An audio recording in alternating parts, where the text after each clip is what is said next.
नमस्कार, आप जुड़ चुके हैं आर्थिक धारा डिजिटल के साथ। मैं हूं श्वेता पांडे। आज के मुद्दे की शुरुआत से पहले आपको दिखाते हैं 2 वीडियो। समाप्त हो जाएगा।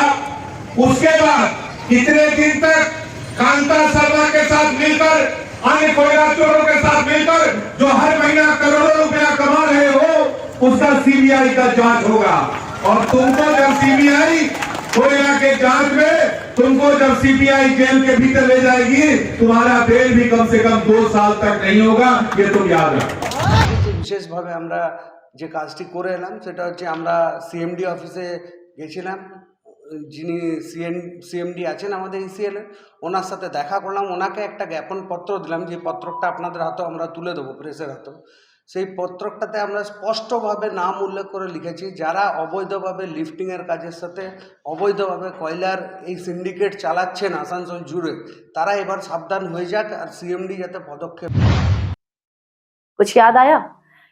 ये वीडियो जो आपने देखा, इसके पहले में जो वक्ता है वे हैं पूर्व मेयर जितेंद्र तिवारी और दूसरे जो नेता हैं वे हैं पश्चिम बर्धमान के भाजपा जिला अध्यक्ष बापादित्य चैटर्जी। निशाने पर है ईसीएल के सीएमडी AK पांडा। सरकारी कोयला कंपनी है, सबसे पुरानी कोयला तस्करी के केंद्र में है वे। उन्हें तो करनी थी पूरे देश को कोयले की सप्लाई, फिर कैसे उनका नाम उछलने लगा कोयला तस्करी में? अवैध कोयले से तो उनका कोई लेना देना नहीं था, लेकिन कुछ तो मजबूरियां होंगी इन नेताओं की भी। केंद्र में है भाजपा की सरकार और ईसीएल है केंद्र सरकार के अधीन। आज के तमाशा कोयला लूट का के 5वें अंक में मंथन करते हैं इस मुद्दे पर। विवेचना के पहले सत्र में लौटते हैं इतिहास में, पलटते हैं वक्त के पन्ने। देश में पहली बार कोयला मिला एथोड़ा में, इस समय का आसनसोल कोयलांचल। पहले इसे कहते थे Raniganj Koyalanchal. East India Company को थी कोयले की तलाश। यूरोप में हो चुकी थी भाप क्रांति, मशीनों को चाहिए था जलावन। मोर्चा संभाला जॉन समनर और स्यूटोनियस ग्रांट हैटली ने, लेकिन कोयले की गुणवत्ता थी बेहद खराब। स्थगित हो गया खनन, लेकिन कहाँ खत्म होने वाली थी काले हीरे की तलाश। 1820 में शुरू हुआ नियमित खनन। कंपनी थी अलेक्जेंडर एंड कंपनी। 1835 में प्रिंस द्वारिकानाथ टैगोर ने टेक ऑफ किया कोलियरियों का। कार टैगोर कंपनी ने संभाला मोर्चा।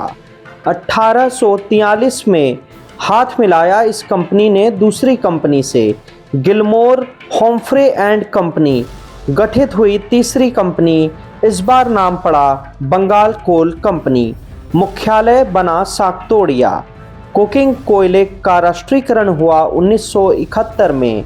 1973 में नन कोकिंग कोल कंपनियां भी बन गई सरकारी। 1975 में बनी कोल इंडिया। 7 अनुषांगिक कोयला कंपनियों में रानीगंज कोयलांचल आया ईसीएल के जिम्मे। उस समय कंपनी को मिली 414 कोलियरियां। गठित कर इन्हें बदला गया 123 खदानों में। अधिकतर थीं भूमिगत खदानें ही। मुख्यालय रहा साकतोड़िया। उत्पादन क्षेत्र बना 14।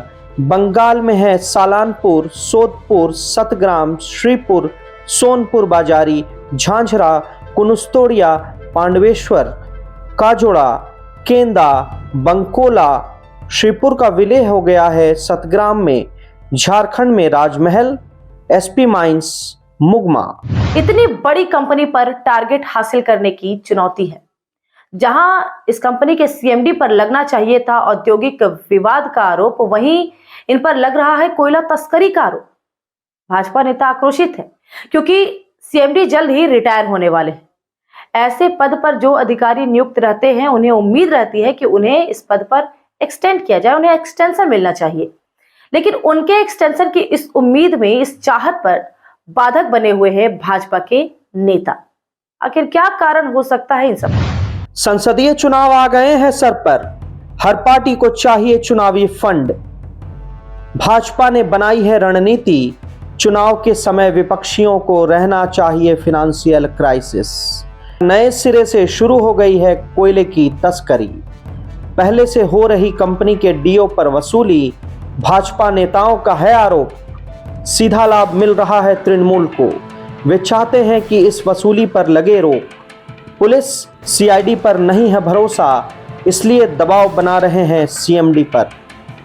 भाजपा नेता जितेंद्र तिवारी लगा रहे गंभीर आरोप। तृणमूल के समर्थन में कार्य कर रहे हैं सीएमडी। कोयले की लूट में हो रही करोड़ों की कमाई, सीएमडी हैं इसमें बराबर के भागीदार। वे करते हैं दावा, केंद्र सरकार से की गई है इसकी शिकायत, नहीं मिलेगा सीएमडी को नौकरी में विस्तार। तृणमूल को समर्थन देने वालों का वे अपनी धमकी में बढ़ जाते हैं आगे भी। वे कहते हैं पहले हुई कोयला तस्करी की जांच, ईसीएल के प्रभारी सीएमडी सह डीटी थे एसके झा, गिरफ्तार होकर पड़े हैं जेल में। इसके साथ ही जीएम स्तर के 8 अधिकारी भी हैं सीबीआई की गिरफ्त में। इनमें है 4 सेवारत जीएम। सुरक्षा विभाग सीआईएसएफ अधिकारी हैं गिरफ्त में। कांता की कोयला तस्करी की भी होगी सीबीआई की जांच। उस जांच में जेल जाएंगे कांता के साथ सीएमडी भी। हाल ही में जितेंद्र तिवारी ने किया था ट्वीट, जिक्र किया था पब्लिक परसेप्शन का। कोयला तस्करी के सरगना के रूप में चिन्हित किया गया था यकीन को। पहला कांता शर्मा, दूसरा ईसीएल के सीएमडी, तीसरा आउटसोर्स करने वाली कंपनी के मालिक बापी दे का। बापी दे की कंपनी अधिक सक्रिय है पांडवेश्वर विधानसभा क्षेत्र में। अब तो यह वक्त बताएगा कि जितेंद्र तिवारी की चेतावनी, दी गई धमकी वास्तव में रंग लाएगी या रह जाएगी हवा हवाई। कुछ दिनों पहले भाजपा के जिला अध्यक्ष बापादित्य चैटर्जी ने एक प्रेस कॉन्फ्रेंस किया था और इस प्रेस कॉन्फ्रेंस में एक पत्र जारी किया था। ये पत्र लिखा गया था ईसीएल के सीएमडी के नाम। कंपनी की गतिविधियों को लेकर गंभीर आरोप लगाए गए थे और सीएमडी से इस पर कड़ी कार्रवाई करने की मांग भी की थी। आइए इस पर भी कुछ चर्चा कर लेते हैं। भाजपा जिलाध्यक्ष बापादित्य चैटर्जी के साथ थे प्रदेश समिति सदस्य कृष्णेंदु मुखर्जी। पार्टी ने उन्हें अधिकृत किया है कोयला तस्करी के खिलाफ आंदोलन करने के लिए। उन्होंने भी पत्र का दिया था हवाला। पत्र में आधा दर्जन से अधिक लोगों के नाम थे शामिल। उनमें शामिल थे तृणमूल नेता वीर बहादुर सिंह भी। आरोप था कि सभी प्रभावित कर रहे हैं कंपनी की विक्रय और डिस्पैच सिस्टम को। संलिप्तता का किया गया था दावा। कहा गया था कि सीआईएसएफ नहीं कर रहा है दायित्वों का निर्वाह। सेल्स डिस्पैच सिस्टम को ट्रांसपेरेंट करने की थी मांग। यह मुद्दा जुड़ा है ईसीएल की कार्यप्रणाली से। ईसीएल में है चीफ विजिलेंस ऑफिसर की तैनाती, सहयोग के लिए है पूरी टीम। दायित्व है कंपनी के विभागीय भ्रष्टाचार पर नजर रखना। यदि भाजपा नेताओं का आरोप सही है तो क्या कर रहा है विजिलेंस विभाग? हाल ही में खोटाडी कोलियरी में आया था ऐसा ही मामला। कंपनी ने 4 कर्मियों को किया था सस्पेंड। आरोप था कंपनी की कोयला लूट तथा सेवा में अनियमितता का, लेकिन कंपनी पर पड़ा राजनीतिक दबाव। बिना जांच पूरी किए ही उन्हें बहाल कर दिया गया उनके पद पर। जांच हो गई लंबित। आर्थिक धारा ने इसे उठाया था पूरी गंभीरता के साथ, लेकिन नहीं हुई कोई भी कार्रवाई। ईसीएल मुख्यालय अवगत था पूरे प्रकरण से। यदि इस समय कंपनी के मुखिया पर लगता है आरोप, तो नैतिकता के आधार पर नहीं हो सकता इससे इनकार। बिहार के तत्कालीन मुख्यमंत्री लालू यादव ऐसे ही फंसे थे चारा घोटाले में। मामला था चाईबासा जिले के ट्रेजरी से जुड़ा हुआ, लेकिन मुख्यमंत्री भी बने जिम्मेवार। 5 मामलों में है सजा याफ्ता। यही हाल है दिल्ली सरकार के मुख्यमंत्री अरविंद केजरीवाल का। शराब नीति को लेकर उन्हें भी ईडी ने जारी किया है नोटिस। पूछताछ के लिए जारी किया गया है समन। मुख्यमंत्री होने के नाते है नैतिक जिम्मेवारी। इस स्थिति में ईसीएल के सीएमडी को भी लेनी होगी नैतिक जिम्मेवारी। कोयलांचल के कोयले पर है उनका अधिकार, तो कोयले की लूट भी रोकने की है उन्हीं की नैतिक जिम्मेवारी। कंपनी के हर भ्रष्टाचार को रोकने की है सीएमडी की जिम्मेवारी। ईसीएल के पास भरा पूरा विभाग है जनसंपर्क का।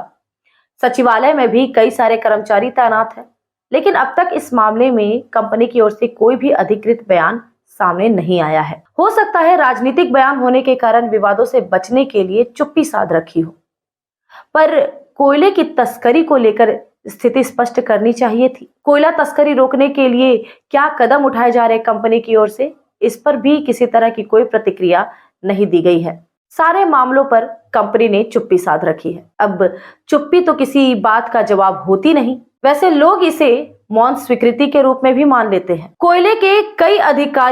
कोयला तस्करी के आरोप में कई बड़े अधिकारी जेल की सलाखों के पीछे हैं और इनमें कई पूर्व जीएम का भी नाम शामिल है। अब ऐसे माहौल में जब सवाल उठते हैं तो जवाब देना बनता है, पर यह सब कुछ अब सीएमडी पर निर्भर करता है कि वे क्या निर्णय लेंगे। इस अंक में बस इतना ही। अब लौटते हैं अपने अगले मुद्दे पर। फिल्म मिशन रानीगंज ने रानीगंज के महावीर कोलियरी में घटी उस खान दुर्घटना की यादें ताजा कर दी। 13 नवंबर 1989 को घटी थी ये घटना। फिल्म के पर्दे पर आने के बाद इस दुर्घटना को लेकर चारों तरफ चर्चाएं होने लगी।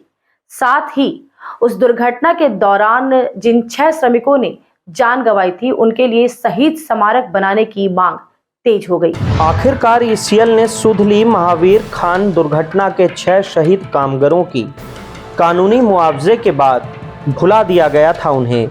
श्रमिकों ने याद रखा था अपने सहयोगियों को।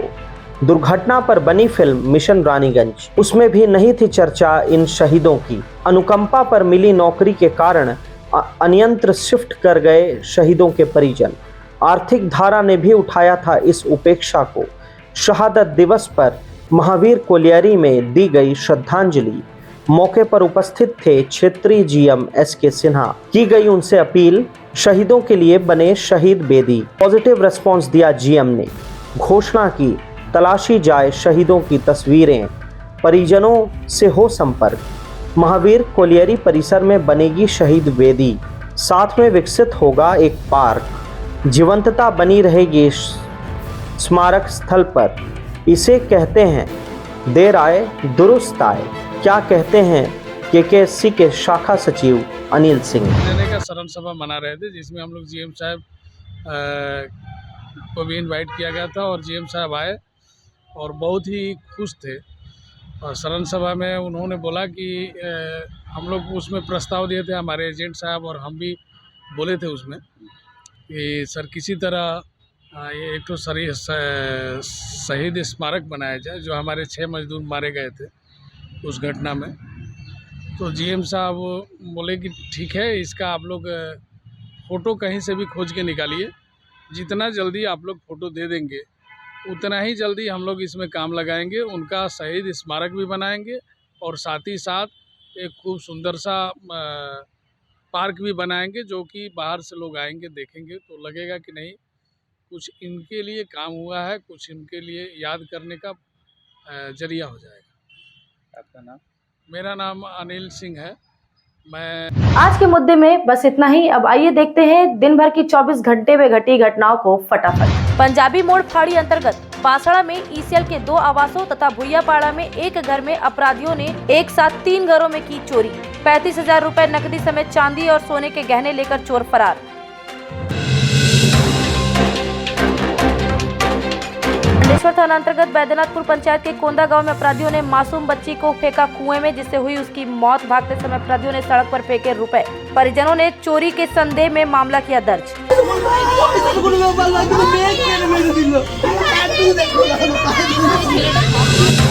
आसनसोल नगर निगम में नेता प्रतिपक्ष चैताली तिवारी ने की वार्ड 27 के भुरभुरिया नदी छठघाट की सफाई। रामकृष्ण डंगाल पंजाबी मोहल्ला में किया जरूरतमंद महिलाओं में साड़ी वितरण। भाजपा नेता सफपुर में जितेंद्र तिवारी ने तपसी बाबा छठ घाट का किया दौरा। पत्नी चैताली तिवारी के संग पहुंचे पूर्व मेयर श्री तिवारी ने राज्य की तृणमूल सरकार पर लगाया छठ घाटों की अनदेखी का आरोप। कहा 3 दिन बचे हैं त्योहार को, लेकिन घाटों की सफाई अभी तक नहीं की नगर निगम ने।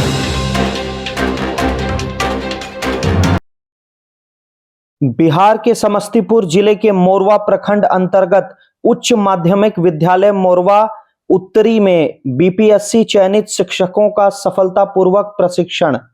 बीईओ राकेश कुमार ने बताया 268 लोगों ने लिया ट्रेनिंग में भाग। वार्ड 40 में आसनसोल नगर निगम के उपमेयर अभिजीत घटक ने बांटी छठ व्रती महिलाओं में साड़ी व पूजन सामग्री। MMIC Gurdas Chatterjee, borough chairman Rajesh Tiwari सहित पूर्व पार्षद चंकी सिंह रहे मौजूद। आसनसोल शहर के विभिन्न छठ घाटों का निरीक्षण करने पहुंचे पुलिस कमिश्नर सुनील कुमार चौधरी। त्योहार पर सुरक्षा व्यवस्था का लिया जायजा। धनबाद के छाताटांड़ केंदुआ बाजार में एक जनरल स्टोर में आगजनी होने से 3 की मौत। आसपास की 4 दुकानें भी हुई क्षतिग्रस्त। दिवंगत माकपा नेता व पूर्व सांसद वासुदेवाचार्य का पार्थिव शरीर बुधवार को पहुंचेगा पुरुलिया। माकपा जिला दफ्तर में पार्टी कर्मी देंगे श्रमिक नेता को श्रद्धांजलि। 1 माह पूर्व ही पत्नी का हो गया था निधन।